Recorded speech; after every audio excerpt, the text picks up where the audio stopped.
I feel like you're coming at the questions of morality from a strict system of consequentialist ethics like utilitarianism. Moral of good is to create the greatest amount of utility. Cookie Monster loves cookies more than anyone in the world loves anything. So the only moral good is to give cookies to Cookie Monster.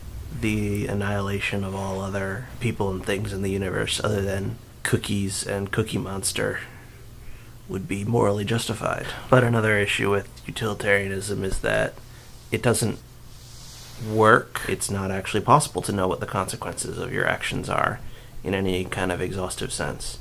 So the only utilitarianism that it's possible to enact in the world is an imperfect utilitarianism, which is based on your understanding of the consequences of your actions, which defeats the purpose, because if it's filtered through your understanding, then it's not real utility. It's like a personal thing. I don't really ascribe to any particular metaethical philosophy in terms of deeming it to be true. I have found that the most useful ethical philosophy in terms of its ability to guide actions is something more like a classical virtue ethics.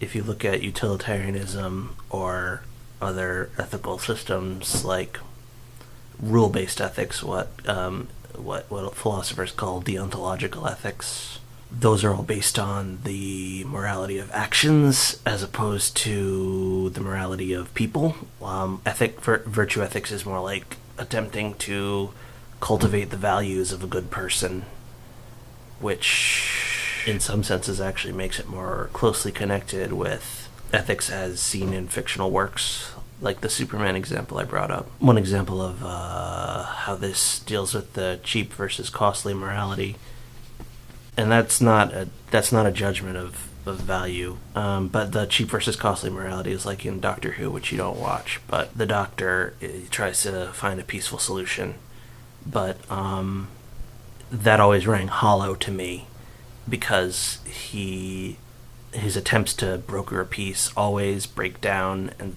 it just becomes an action TV show where violent or destructive action is necessary. So we never actually get to see the Doctor enact his ethics of peace. He's able to, spout them from his mouth without ever actually having to live them down. But there was an episode in the most recent season where he actually did, and it was hard.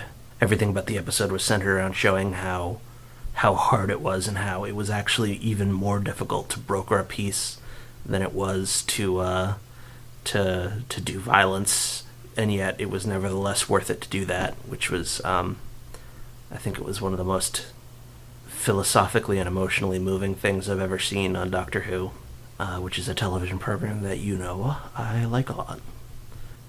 Virtue ethics, I'm not saying it's like a better system in terms of it guides you more accurately to the truth of what is best, but I feel like it's a more useful way of thinking about the ethics of my own conduct. Virtues and vices of other people, I feel like that's up to them.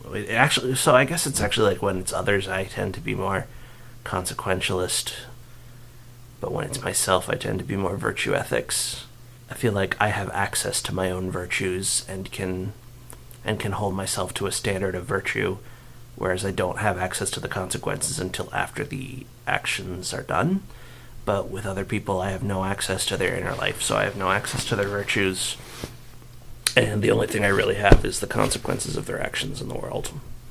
It's a double standard, I guess, but I think it's a sensible way to use ethics, because ethics are primarily for yourself, I feel like.